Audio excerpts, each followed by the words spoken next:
Chapter 15, Joyous Service. All who commune with God will find abundance of work to do for Him. Those who go forth in the Spirit of the Master, seeking to reach souls with the truth, will not find the work of drawing souls to Christ a dull, uninteresting drudgery. They are charged with the work as God's husbandmen, and they will become more and more vitalized as they give themselves to the service of God.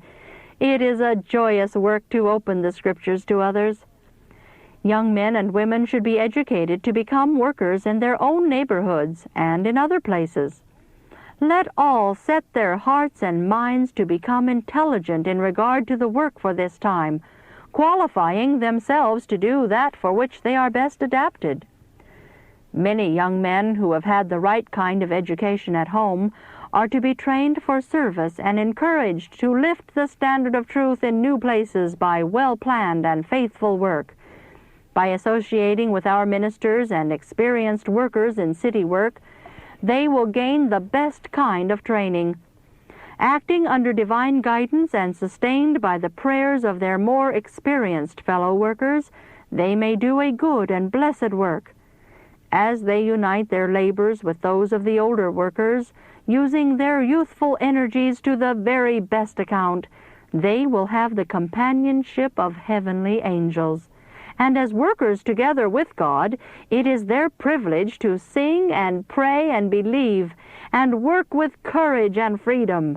The confidence and trust that the presence of heavenly agencies will bring to them and to their fellow workers will lead to prayer and praise and the simplicity of true faith. There should be no delay in this well-planned effort to educate the church members. Persons should be chosen to labor in the large cities who are fully consecrated and who understand the sacredness and importance of the work. Do not send those who are not qualified in these respects. Men are needed who will push the triumphs of the cross, who will persevere under discouragements and privations, who will have the zeal and resolution and faith that are indispensable to the missionary field. And to those who do not engage personally in the work, I would say, do not hinder those who are willing to work, but give them encouragement and support. All this work of training should be accompanied with earnest seeking of the Lord for His Holy Spirit. Let this be urged home upon those who are willing to give themselves to the Master's service. Our conduct is watched by the world. Every act is scrutinized and commented upon.